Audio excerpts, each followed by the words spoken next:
Assalamualaikum warahmatullahi wabarakatuh. Ketemu lagi di pertemuan yang kedua ini, kita akan bahas tentang kemagnetan dan pemanfaatannya, bagian yang kedua. Yang pertama kali akan kita bahas adalah gaya Lorentz. Apa itu gaya Lorentz? Gaya yang dihasilkan akibat adanya interaksi kawat berarus dalam sebuah medan magnet. Jadi nanti ada kawat yang memiliki arus dan akan mempengaruhi medan magnetnya. Gaya Lorentz ini akan dipengaruhi oleh kuat medan, arus listrik, dan juga panjang kawat. Nah, ini besar gayanya bisa dihitung dengan menggunakan rumus F sama dengan Bill. Apa ini? F-nya adalah gaya Lorentz dengan satuan Newton, B-nya adalah medan magnet dengan satuan Tesla, I adalah kuat arus listrik dengan satuan ampere, dan L adalah panjang kawat berarus dengan satuan meter. Hati-hati perhatikan satuannya.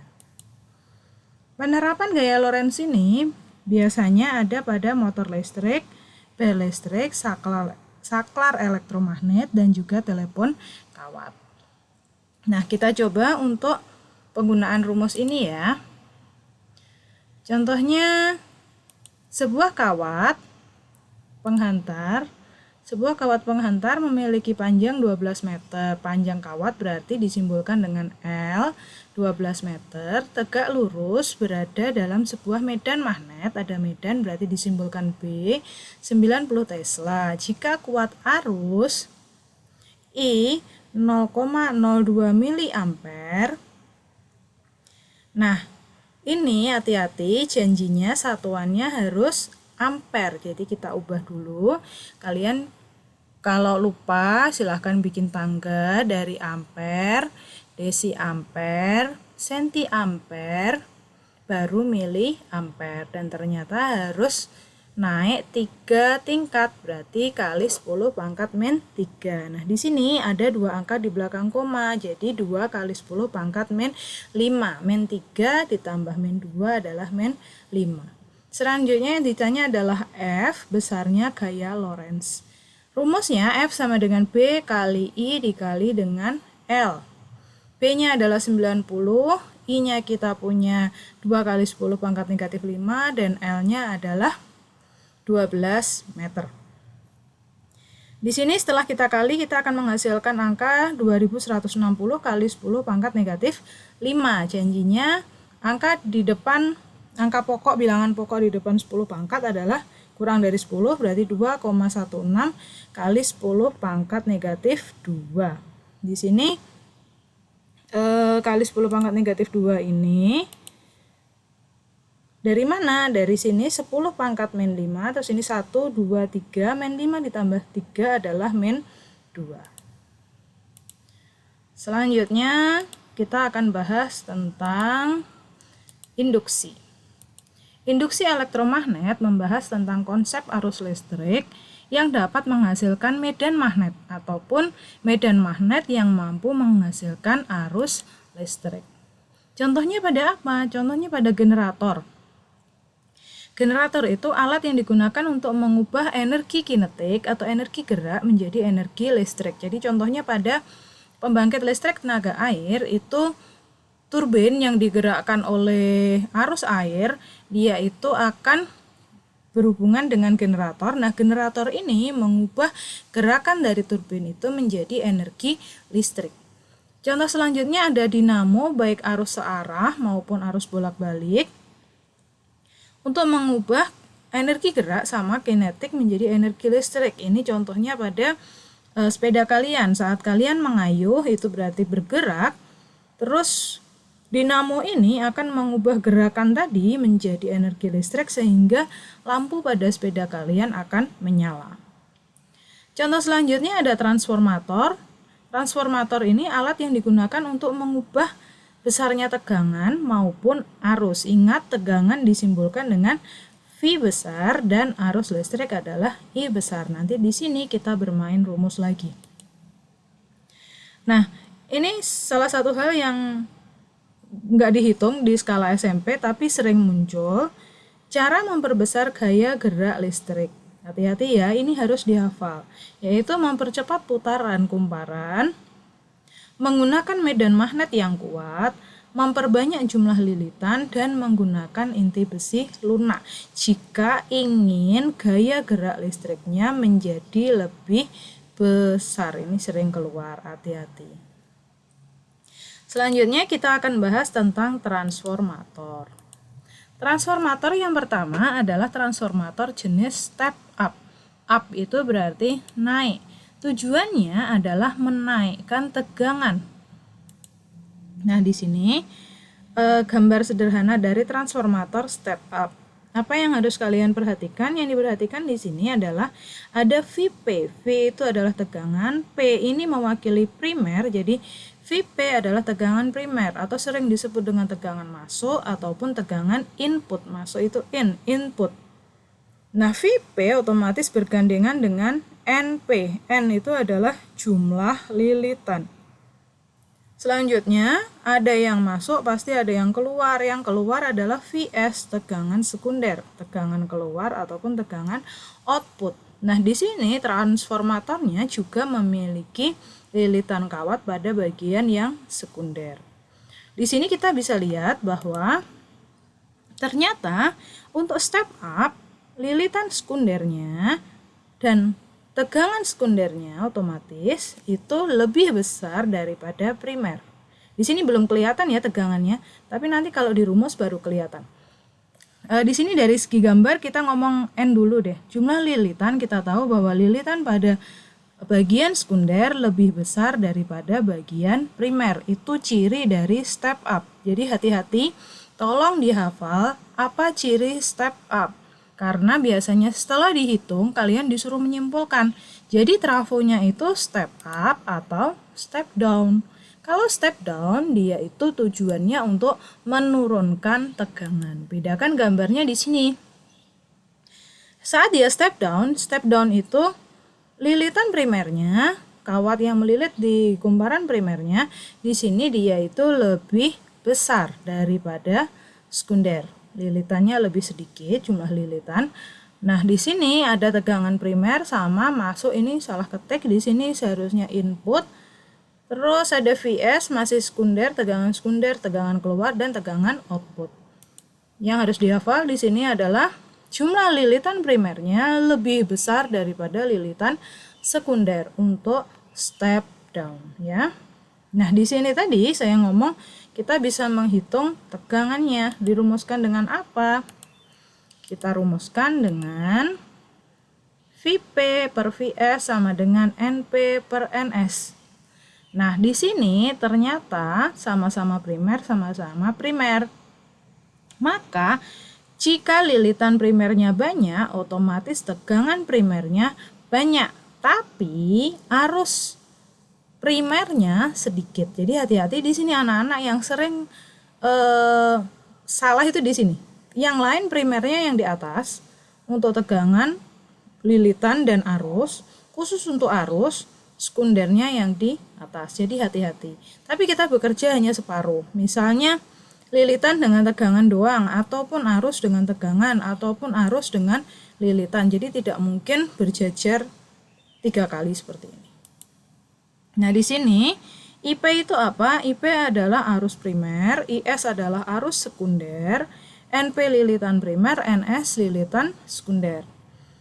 Vp adalah tegangan primer, Vs adalah tegangan sekunder. Di sini arus masih ampere, lilitan nggak ada satuannya, terus tegangan satuannya tetap volt. Kita ke contoh soalnya dulu.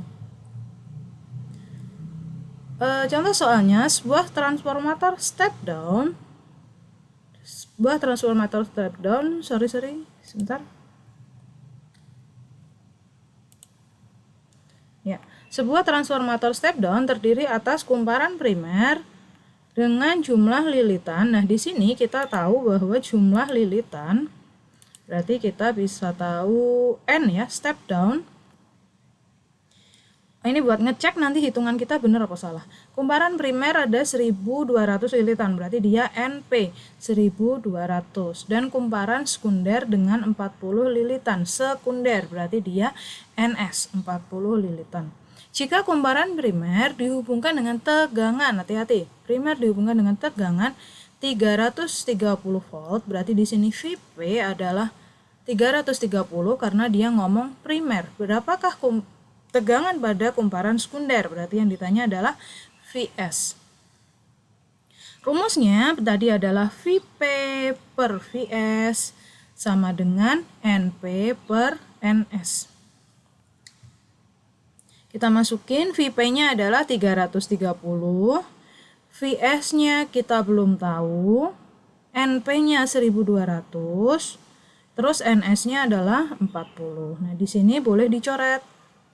Terus 120 dibagi 4 adalah 30. Selanjutnya kita kalikan silang. Berarti 30 Vs sama dengan 330 dikali dengan 1 tetap 330. Berarti Vs adalah 330 dibagi dengan 30. Hasilnya adalah 11 volt untuk tegangan sekunder. Nah, step down ini yang kita bicarakan tadi, bahwa step down berarti dia turun. Kalau primernya besar, otomatis sekundernya harus kecil karena tujuannya menurunkan. Berarti Vp lebih besar daripada Vs. Ini berarti terbukti bahwa dia jenis transformatornya step down. Seandainya kalian nggak sinkron antara syarat step down dengan hitungan, berarti ada yang salah dengan hitungan kalian. Nah, di sini selanjutnya yang kita bahas tentang efisiensi. Efisiensi ini jadi tentunya transformator itu bekerjanya otomatis nggak mungkin 100% semua akan berubah menjadi energi listrik yang lebih besar ataupun lebih kecil. Pasti ada yang hilang di saat di jalan, entah berubah menjadi panas atau yang lainnya. Maka akan ada efisiensi. Efisiensi ini disimbolkan dengan huruf N, tapi kakinya yang sebelah kanan lebih panjang atau sering disebut dengan Nu. Nu di sini adalah daya output dibagi daya input dikali 100%. Seandainya nggak ngerti dayanya berapa, kita tahu di listrik dinamis bahwa P dirumuskan dengan V kali I. Output itu adalah sekunder, berarti Vs dikali dengan IS. Dan input berarti primer dikali dengan arus primer dikali 100%. Jadi ini nanti efisiensi hasilnya selalu berupa persentase. Nah, ngomong-ngomong tentang step up step down tadi, sebentar ya, mumpung ketinggalan tadi. Nah, pada step up ini karena dia menaikkan tegangan, ini biasanya ada di pembangkit listrik. Jadi generator tadi hanya menghasilkan tegangan yang tidak terlalu besar. Sementara PLN membutuhkan tegangan yang besar, jadi dia menggunakan transformator jenis step up untuk menaikkan tegangan dari kecil menjadi besar. Sedangkan step down ini banyak ditemukan di gardu-gardu listrik. Jadi gardu dapat dari PLN dengan tegangan besar, untuk masuk ke rumah kita otomatis tegangannya harus dikecilkan agar lebih aman. Makanya dia harus menggunakan transformator jenis step down. Jadi kalau di sini pembangkit menuju PLN, kalau step down dari PLN menuju ke rumah kita. Berarti rumus sudah. Nah, sekarang kita ke contoh rumus efisiensi ya. Contoh rumus efisiensi. Nah, di sini sebuah jika daya, ternyata sudah diketahui daya berarti P. Daya yang mengalir pada kumparan primer berarti PP. P atau disebut P input. masuk. Dia itu sebesar 350 watt. Maaf. Terus dan sekundernya, ternyata yang 350 watt adalah sekunder yang berturut-turut. 350 adalah primer dan sekundernya adalah 70 watt. Ingat, sekunder itu output atau keluar. Di sini PP-nya berarti 350 atau P input, PS-nya berarti 70 watt atau P output 70 watt. Berapakah efisiensi? Nu-nya berapa? Kita tahu bahwa rumusnya efisiensi sama dengan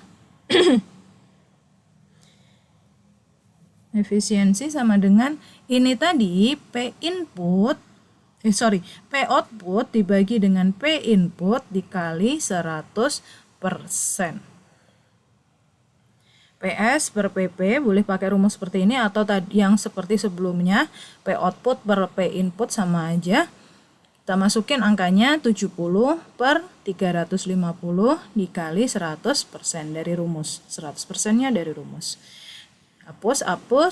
Nah, di sini 7 dikali 100 adalah 700 dibagi 35 menghasilkan angka 20%. Ya, jadi enggak mungkin dalam kenyataan itu selalu 100%, apalagi hasilnya lebih dari 100%. Kalau sampai hasilnya lebih dari 100% berarti hitungan kalian salah. Hasilnya selalu kurang dari 100%. Selanjutnya yang kita bahas adalah kemagnetan dalam produk teknologi. Nah, ternyata kemagnetan ini digunakan misalnya pada MRI. MRI ini untuk mengetahui ada masalah apa sih dalam tubuh kita gitu. Jadi nanti alatnya ini akan ngomong, oh ternyata ada sel tumor ataupun sel kanker itu ataupun stroke-nya di mana, penggumpalan darahnya di mana, itu bisa menggunakan MRI. Selanjutnya ada kereta ini menggunakan magnet, jadi dia itu enggak terus napak ataupun gantung di atas, dia hanya menggunakan magnet. Otomatis dia karena ada gaya tarik menarik ataupun tolak menolak dengan kutub yang berbeda ataupun kutub senama, akhirnya mengakibatkan kereta ini bergerak, dan ini kecepatannya bisa sampai 650 km per jam. Selanjutnya ada contohnya adalah reaktor nuklir. Jadi reaktor nuklir ini digunakan untuk pembangkit listrik. Jadi ternyata nuklirnya itu seharusnya kan kita menggunakan pembangkit listrik, misal tenaga uap, kita itu airnya diuapkan, otomatis untuk menguapkan air jadi proses fase cair menjadi uap itu membutuhkan kalor. Nah, kalor yang dibakar adalah batu bara, otomatis minyak bumi yang mana lama-lama habis. Nah, kita harus mencari cara pengganti batu bara. Nah, salah satu contohnya kita bisa menggunakan nuklir. Nuklir ini menghasilkan reaksi. Jadi atom-atom yang tidak stabil itu dia bisa bereaksi menjadi reaksi fusi ataupun fisi, dan itu dia menghasilkan kalor. Kalor ini bisa dipakai untuk memanaskan air sehingga dia menguap dan dia bisa menghasilkan energi listrik, ya. Tapi dampak negatifnya ternyata atom yang tidak stabil ini berbahaya bagi kesehatan. Untuk itu, ini dipakai suatu reaktor mengandung magnet, jadi dia nggak akan kabur kemana-mana. Itu logam yang tidak stabil, dia akan tetap di sini, tersimpan di sini, jadi tidak akan mengganggu kehidupan masyarakat di sekitar pembangkit listrik ini. Ya, oke. Jangan khawatir, ini jarang keluar untuk kemagnetan dalam produk teknologi. Yang paling sering keluar adalah transformator. Oke. Terima kasih, semoga paham. Wassalamualaikum.